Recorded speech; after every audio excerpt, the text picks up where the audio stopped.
Hi, this is Rodrigo from Frame Freak Studio, and this is the Creative Hustler Show. Today, our special guest here, which is the creator of a film that's going like really famous right now, and especially on Reddit, called The Operator. He's a stop motion artist and animator. To the show. Oh, thanks for having me.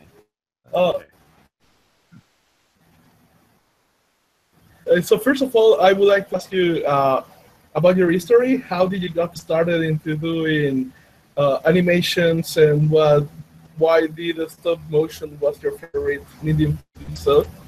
I kind of got into animation by accident. I knew I wanted to do film stuff. There was lots of films I liked. I had been an photographer and musician and writer for a long time, and film was a way to do all those things. And then one day I had this idea for a film, and it just seemed easier on that day to, instead of finding actors, to just start animating clay and figs and wire. And I made my first film that way. And then it turned out well, and people just kept liking the animations, and more of my ideas make much more sense in animation than live action. So I went with animation. Yeah. Nice. And was something in art that, did you start in art like since you were a kid or something like that, or it was something that you took later in life? Yeah, I started quite young. I took art classes all throughout my childhood. And it wasn't something that I knew I wanted to do, I guess, until near the end of high school. And at that point, I thought I wanted to do music, and I got really serious about music for a couple of years. Until I realized that even if I were to be a successful musician, the idea of touring all the time never appealed to me at all. Like being on the road a bunch of the year would just be miserable for me. I like to be at home at least most of the time. Nice. And what was it about stop motion that you like the best? Stop motion, it's very intuitive in a lot of ways. There's a lot of things I like about it. There's, when you're like working with real objects, like the history of everything you've done to it, you can see it. So like if you smear a little bit of like grease somewhere on there, like that ends up on the puppet in the film, and you can like feel the depth of like all of that life that shows up in the objects. There's also, when you're animating, it's like you are the actor. You're performing the scene linearly, like very, very, very slowly, but you're like acting everything, and the performance like happening frame by frame keeps you really engaged in like the moment and building that moment and being able to like, on the one hand, like be in that moment like piece by piece and have it building into this live, vibrant thing, and at the same time being able to take a step back at any time and like analyze very, very closely the tiny bits of things that are happening in each quarter second or whatever. Allows for a lot of depth and a lot of, I don't know, just a lot of tangible feeling for me to go into it.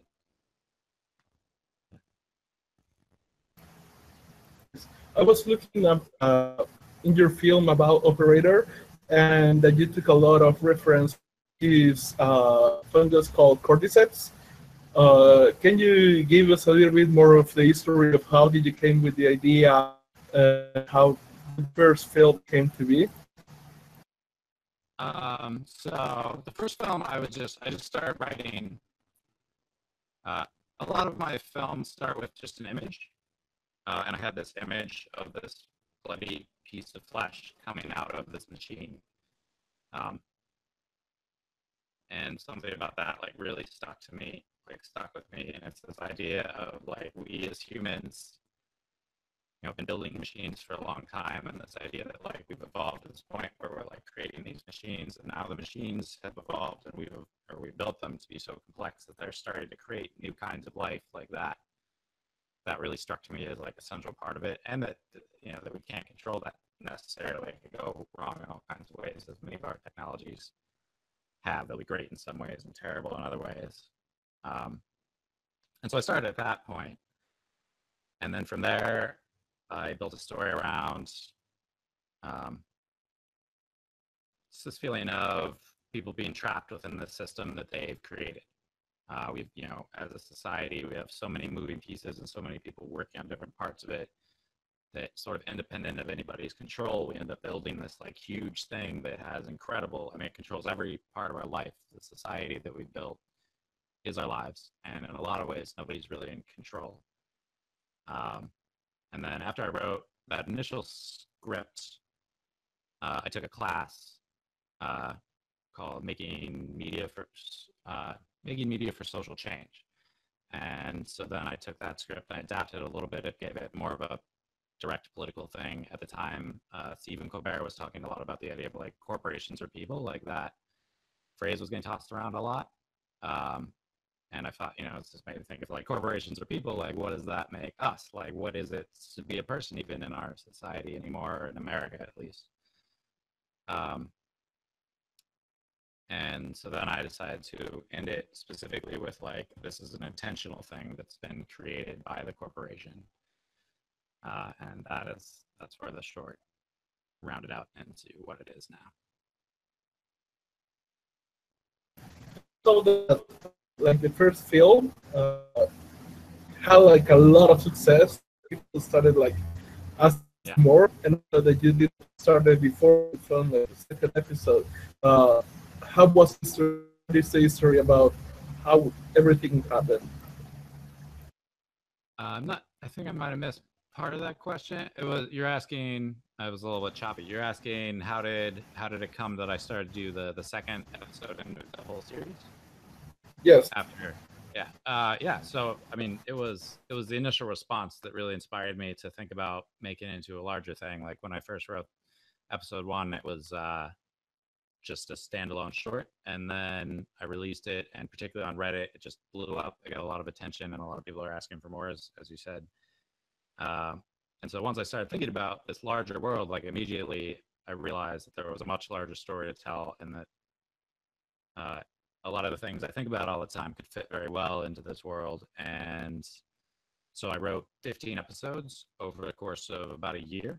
For a little while, we were thinking about doing it as a feature. There was some interest from some studios to do it as a feature, but eventually those fell through. And then I went back to thinking about episodes when another different studio started asking me about episodes again. And then I ended up not wanting to work with them. And decided to try to do it myself on Kickstarter, because at that point I'd been, you know, the idea had been, I'd been working on it actively for a long time, and it had been in my head for 4 years or something. And it was time to start making it, and the only way to get the money to make it was Kickstarter. So I did Kickstarter, and then that was a success, which was so amazing to have people support it and to be able to actually make it, and to now have episode 2 out and have people liking it it's awesome. I'm really glad that people like it, and I hope I get to keep telling the rest of the story. I think I might have. Nice. I think I answered your question, and maybe I started going further in another direction. It is really cool. Also, what made you like just to do it on your own instead of going to other studios? I don't think I caught that one. Could you ask me? What was the reason why you chose to do it on your own instead of working with other studios in the series? Well, there was a large studio that was interested at first, and as is typical of Hollywood, they basically wanted me to give up a whole lot of control. I probably wouldn't even have been directing it. The degree to which I had been involved in like controlling the script was highly in question.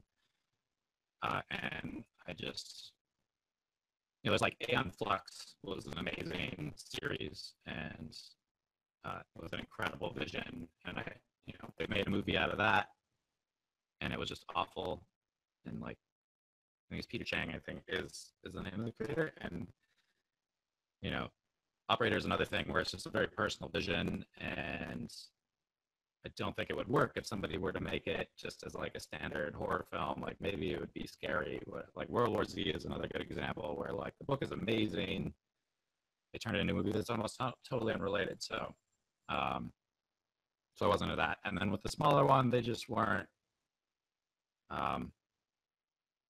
They just didn't have it together in a way that I felt like they would be good partners in making it. they were willing to give me lots of control, but I wasn't sure it was somebody I wanted to be involved with in a long-term production.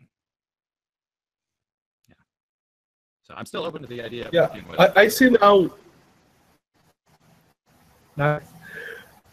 I see that a lot of people are starting like to try to do things on their own, like going freelance and going independent instead of working with bigger studios to do the things that they want to do.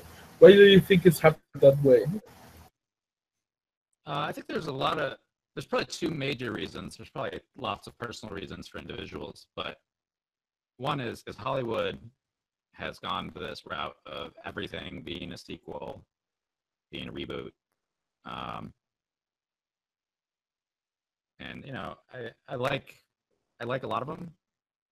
So the Batman stuff was fun, but it's not what I want to be doing. It's not what a lot of people want to be doing creatively. It's just not super interesting in a lot of ways. And if you have your own story that you want to tell, like, it doesn't fit into that system. And hopefully Netflix and Amazon keeps expanding their content, and that's looking promising.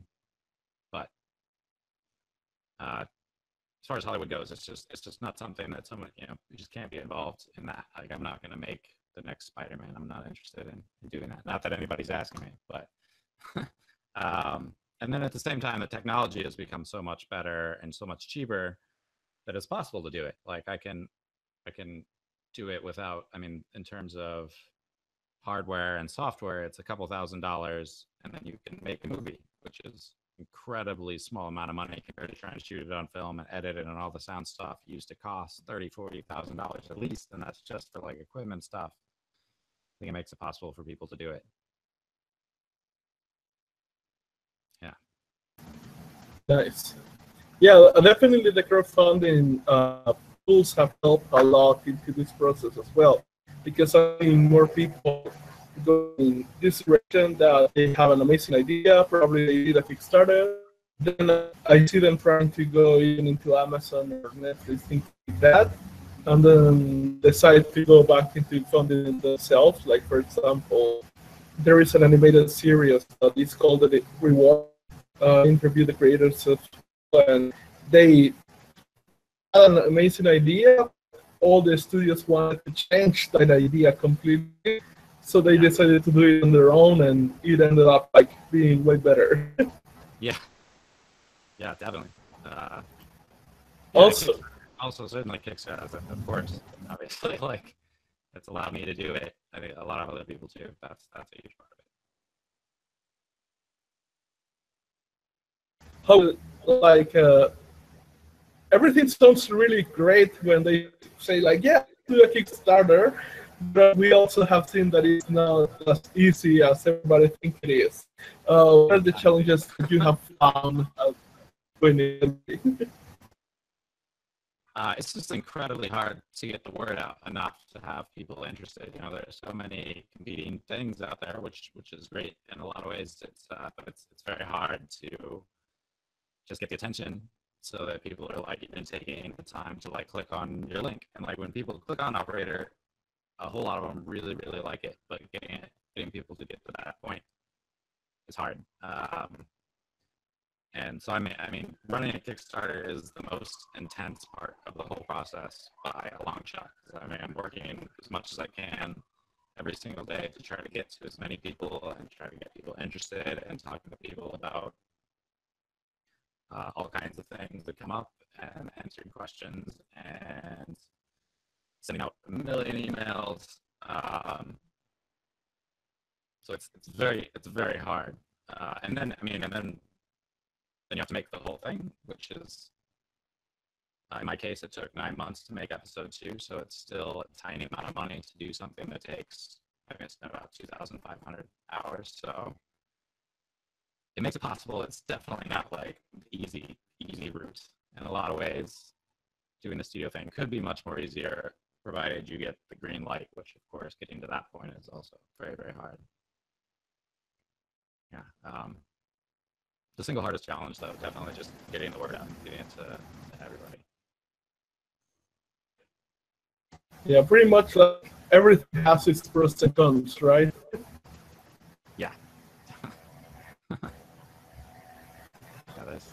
Also, Right for now, people who, what are the most common mistakes that you see people doing these kind of things, Kickstarters and films on their own? What is the most common mistake that you see that people make that they are not aware that they are making it? I think not having a good story, both in the Kickstarter, but more importantly in the actual films. Like if you don't have something that you really care about and you've taken the time to turn it into a story that really brings people close to that thing that's happened or whatever it is about it that is important to you, I don't think people spend enough time developing that a lot of time, and they just get caught up in the process of making films, which can be very fun, and the idea of filmmaking, which is romanticized a lot, and they forget to really like bring something that matters to people.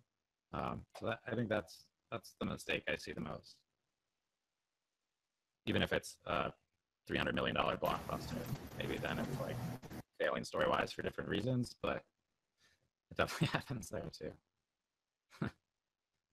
Yeah, definitely. Especially now, I think there are many movies coming up from big, like, huge studios that they put a lot of money in them and ends up being like complete flop, like the Mummy, Ghostbusters last year. Well, Transformers gives a lot of money, but nobody likes it. Like it's things like that.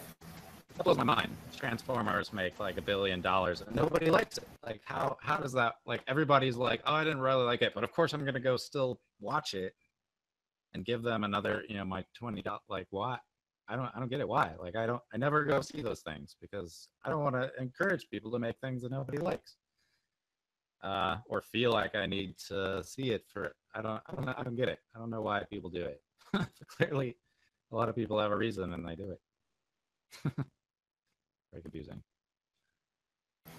I don't either. Like if I'm not interested, I don't care. I just simply don't go. From your point of view, uh, what will be your process in order to create histories that matter? I didn't catch up my process for what? Creating histories that matter to people, because I think you were able to do that in Operator, like uh, doing an history that people love and people care. And obviously, the reason why the Kickstarter campaign were successful is because people wanted to see it have success. How do you go about integrating histories that people really care about? Um, I mean, I just write about the things that I care about, mostly. There's also I did a lot of more experimental things before I started doing Operator, um, and there was less interest in those for sure. Uh, so a while before I did Operator, but at some point I decided that I would try to find the point of intersection between the things that I really like and things that other people are also seem to be interested in or care about, which was horror films, just as a broad thing. Um, so Operator is, I think, where I'm aware that there's a lot of people that are interested in horror films and like the singularity and corporations, all those things. Like, I know those things, a lot of people are excited about them, but then there's also, those are things that I think about a lot. I'm very interested in, and I think it matters what happens with these things in our society. Horror films, metaphorically, with all of whatever it deals with specifically within the corporations and whatever the themes are. I think it's important to be talking about things that matter to what's going to happen in society. It's a way for people to think about them, to deal with them. Um, yeah, but then not to say that like you can't make a movie about something that people don't think about a lot. Like, there might be a very important story that people haven't heard, and as long as you can find a way to really communicate why it matters, like, then it could end up opening up a new thing for people that people are interested in. Yeah, so I mean, there's so much to it. There's so many different ways to go wrong as a writer. It's like it's a tricky thing, and I've seen a lot of people try very hard and still not get there. But knowing, I don't know. I could say a lot of things about it. I'm not sure that there's like a list. Like I've seen a lot of lists. I don't know that, you know, it's very personal in a lot of ways. But the key, I think, that everybody that can latch onto is that it just should be focused on things that's important to you. If you don't care about it, nowadays. Also, I think definitely. Also, I've seen a lot of people who want to do like their art, but they are pretty much just spending a lot of time in the rooms making art. And I see that the people who make like really great art are the people who are like out there living, having adventures and trips and things like that. And they all say like you really have to have a life in order to be able to create great stories. Even Hayao Miyazaki has said that the reason why Japan animation has gone down is because everybody's like locked up in the rooms and they go out experience life. How do you think that can change? Do you think that matters as well? If so, what would be your recommendation for them? Yeah, I mean, I think in order to care about something in the first place, you have to have experienced things that made you care about the world. I don't think that there's any one way to do it, but certainly if you're just locked in your own room and everything is internal and your whole life is about watching other people's, TV and whatever they've made, it's going to limit your experience and your connection and even beyond. I mean, seeing a bunch of movies, and on the one hand, you're like seeing all of these different worlds, but it's different than living it yourself because you're not feeling the consequences of those things. And if those consequences of whatever your experiences aren't staying with you for a long time, you're not going to develop ideas around them to turn into stories. A lot of the time, life is just going to happen to you, whether or not you want it to. So you don't necessarily need to go looking for it, but being open to try new things and being outside of your comfort zone a lot will certainly give you a better life, I think, in a lot of ways. And if you have a life where you've had those experiences, you're going to be able to write more stories. But I mean, I think that's the reason to do it, is to have a life that's worth living, is to just go out and live that life.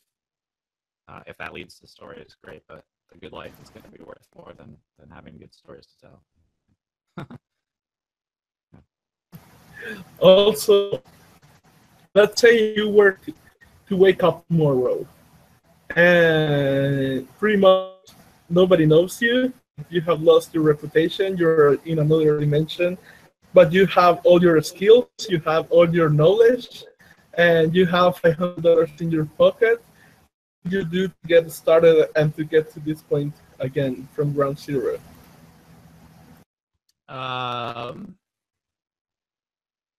It's definitely tricky. I mean, I need more than $100 to do what I'm doing. So, I mean, in that scenario, I would try to get a job first off, or try to find some way to make money. And I mean, the internet is incredible. And you get access to a lot of potential people that maybe see your thing. So step one has to be having more than $100, unfortunately. Doesn't necessarily have to be a lot of money, but I need a camera to do it. I need some basic materials. I need a lot of people to help me. So I mean, finding people, finding that you connect with, and finding a little bit of money, definitely. And then putting it on the internet once you've got something. Reddit is amazing since it's totally democratic. Anything can go viral another way, but Reddit, I think, is particularly great in that in one day a whole bunch of people can choose to upvote or downvote you, and then democratically it's decided if people are interested, and that spreads it a lot. But there's a lot of things that are not right for Reddit. Reddit is a highly imperfect thing in a lot of ways. It's a wonderful thing and it's a terrible thing. I spend too much time on Reddit. One good tip maybe is to not spend too much time on Reddit. You can easily, I mean, I limit my time very intensely because it's easy to spend hours a day, and then, you know, in the spare time that you do have, that needs to be developing things if you're going to make things. I spend so much time on these things. Yeah, it's a hard question. Yeah. Talking about the internet, what are the best tools besides Reddit that you have found in order to grow your network and know and let the people know about your work? Kickstarter's been good in a way. I think that got it out to some more people and got them more actively involved. Reddit is the only thing that's had a huge impact on its own. The other people that have shared it, certainly, you know, stuff like this, and I'm very, very grateful that you're down to do this. I mean, getting it shared on IO9 and Fast Company, all of those things matter a lot, but that's not going to happen necessarily until it's already got some traction. Certainly, you know, use Facebook and use Instagram, and I despise Twitter, but if Twitter works for you, you can try to use that. Vine and all of that. I mean, there's Snapchats. I don't even know how to promote yourself on Snapchat now, but apparently people are doing that. I thought it was just for sexting for a long time, but I guess it's for other things now. You know, there's deviant art. There's try every single avenue that you think makes any sense, I think.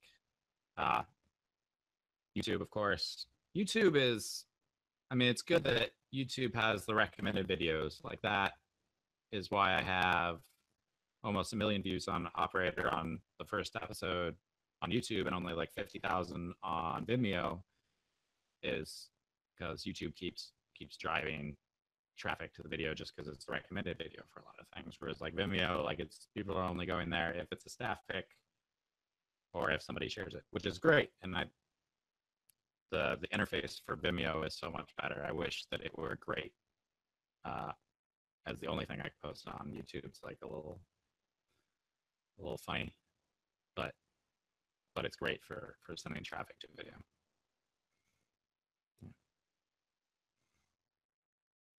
Yeah, I found it same as you. I never was able to get the hang of Twitter.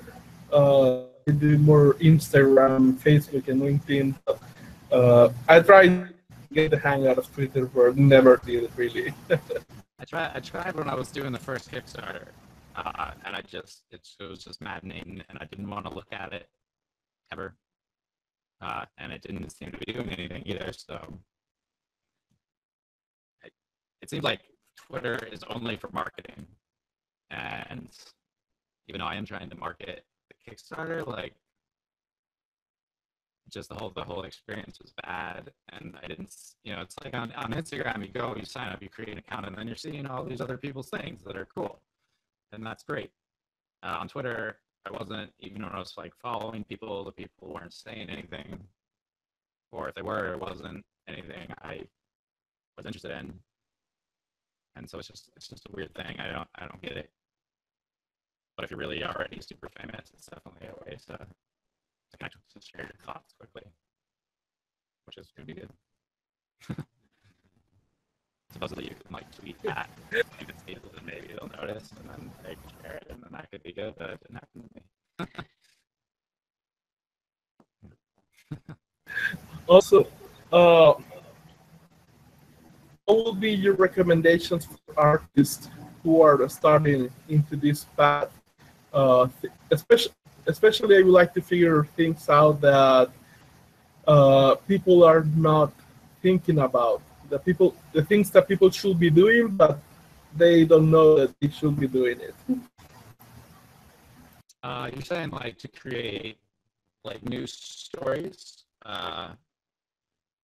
Like, if you want to share like a news story, like, how would you get it out? Is that what you're asking?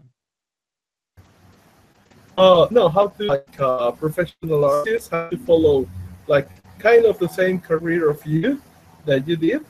What would be your advice for them of things that they should be focusing on but you see that they do not know that they should be focusing on these things. Yeah, I mean, if you want to be a director specifically, you gotta make some shorts. Definitely make shorts that people like. Try to meet people that are doing the same thing that can inspire you and you can bounce ideas off of. If you want to be an animator, you gotta work really really hard and animate all the time because it takes a long time to get good at it. I mean, I've been doing it for 10 years. I've still got a lot to learn. I feel like just in the last few years, I've gotten like passively good. Um, like it's so animating work like crazy. You're just gonna spend a bunch of time working. Directing is you got to work like crazy, but then you also got to like network and meet people, and you don't have to end up meeting a lot of people necessarily, but you have to find the people that are gonna matter. Um, and there's a lot of different ways to meet them. I met some people in school. I met people um, randomly through creating Operator. Like that definitely introduced me to a lot of people. Um,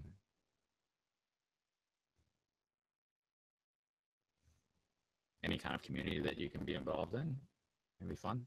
Doing community is kind of the only thing that um, festivals are good for anymore. Like if you go to film at a festival, like it's great to go and meet people and have fun and talk about everybody's films. It's not gonna get your film out to very many people. Like I get a few hundred views a day on YouTube, and like that's already so much bigger than like a festival is gonna be maybe 30 people, and those people might end up mattering, particularly if you meet them. But festivals, unfortunately, are like not a great way to get your film out to a lot of people. If you get into like Sundance or something, which I never got into one of the huge ones, it's possible on the outside chance that an important person is going to like see your movie and then maybe they're going to want to have you develop into something else, but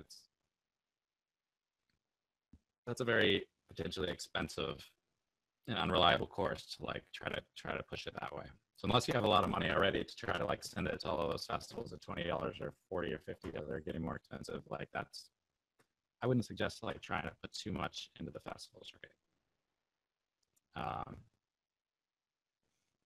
And for other artists, I don't know. I mean, I think it's just like what you do, you have to keep having fun doing it. So really be passionate about making something that's good. Also, I see a lot of impatience with many artists because they think like, especially the young ones, like they want to make it when they are 25 or things like that. But so far, like for example, even in here, many people who thought that they were going to be able to make it in 1 year, and we started as we started the interviews and knowing more about the industry, we started seeing like people going from 4 years to 12 years or even more. And as you say, like 10 years to become decent at animating. Um, I think many people are still thinking that maybe when they are like 30 or 40 or something like that, they won't have the energy to continue doing this kind of thing, and that's why they are worried. But I know people who are way older than that are like, yeah, cartoons, animations, let's keep doing this thing. What would be your advice for all these people that and that there is actually a lot of time? Yeah, I mean, it takes a long time certainly to become a successful animator. You have to have a huge amount of patience to become a great artist of any kind. Like everybody's terrible when they start. Like when you start making art, you're just not going to be good. It's not something that like immediately you're going to become a great artist. Like anybody you see who's now a great artist spent a very long time, incredible amount of energy getting to the point where they're making something that's really good. Um, it's a complicated thing because I mean at some point you're going to run into the issue of like, can I keep eating and keep making that? Like you have to pay bills, you have to rent. Like it can be very hard. It's going to be very hard to balance all of those things. I mean, even at the point where I'm at now, where I get jobs sometimes to work on on other people's. Like I get hired as an animator to work on things sometimes. Like I wouldn't say I've made it yet, even though I have this film that's very successful. I'm still in order to have a career where I'm gonna be able to pay for things. Like I don't think I'll ever, unless I make a ton of money somehow, like I'm never gonna be able to like buy a house in LA. Like that's probably just not gonna happen. Unless Operator really blows up, like I'm not making a profit at all yet. I make some money when I do animation for other people, but like the Kickstarter, like that's not, there's no profit. It's all going back into the episode. So if you can do anything else, like if you want to do something else other than art, like it's gonna be easier probably. So like unless you really, really want to be an artist and it's like all you feel like you want to do with your life, like maybe consider doing something else, which it's not maybe that's not what a lot of people like want to hear, but I know some other artists that are very successful, and a lot of them say the same thing. Like, it's an amazing thing. Like, if it's really what you're driven to do and you really, really want to do it, like, do it. It's going to be hard. Be ready to do a lot, and sacrifice a lot to make it happen. If you're like 50%, like maybe I want to go into biology, maybe I want to be an artist, like maybe do biology because there's a path for that and there's institutions for it, and your life is going to be simpler. But also, if it's really what you want to do, I like what I do a lot. I'm really glad that I'm doing it. I hope to be able to continue to expand to the point where I could focus completely on Operator and have it become a full length, have all the episodes done. Would be amazing. Great. Also, if people want to find you online and find more about your work, when can they do so? If you're on YouTube, you can just search Sam Barnett Operator or Operator Stop Motion. That'll definitely get you to episode 1. If you go to Kickstarter and you search for Operator Web Series, that will take you to the Kickstarter. And of course, any contributions would be amazing. We really, really are excited about this next episode. And if we could get it made, it would be incredible. Vimeo, I'm also on Vimeo. If you search Stop Motion, Sam Barnett Operator, any of those words together, that'll get you to Vimeo too. We also have a website, operatorwebseries.com. Also on Twitter, not Twitter, on Instagram. We are on Twitter, but don't bother. On Instagram, it's also Operator Web Series.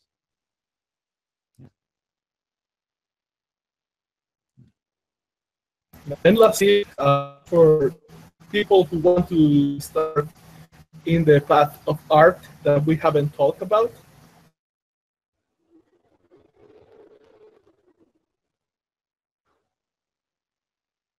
I'm not sure I got that whole question. People who want to start in the path of art that we haven't talked about. What?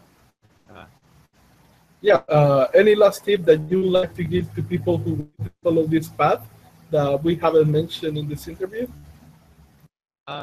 Sure. Yeah. Get inspired. Like, find artists that you like and really think about their work. Like, I rewatch stuff a lot while I'm doing the stop motion stuff. Like, a lot of stop motion stuff is like sculpting and doing things that the part of my brain that does that is really developed, so it doesn't take all of my attention to be sculpting something or like rusting some metal or like putting things together. So while I'm doing that, I'm often like, I have TV just like on in the background, and so like part of me is like thinking about plot and structure and whatever, like rewatching Rick and Morty 20 times or whatever other episode series you like. So like you're really invested in other people's stuff that you really like the best stuff. Like, look at a lot, think about it, understand how they did it, what it is that you like about it. I think that's a really good way to develop your own stuff, is to learn other people's stuff. Nice. Thanks a lot for being here and giving us your time and your knowledge. It has been an experience. So I really appreciate that you have made a little bit of time. I know that you're really busy right now with the Kickstarter, so thanks a lot, Sam. Happy to do this. This is great fun. Do this, and hopefully people watch it and like it. Thank you. So this is the last episode of the Creative Hustle Shows. If you have liked it, please click the like button in the YouTube video below. So share this with all your friends so we can spread the knowledge. And I will leave the link for the Operator Kickstarter in the description and also in the post.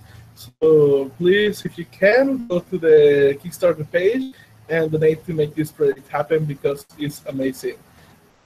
Thanks a lot and see you next time.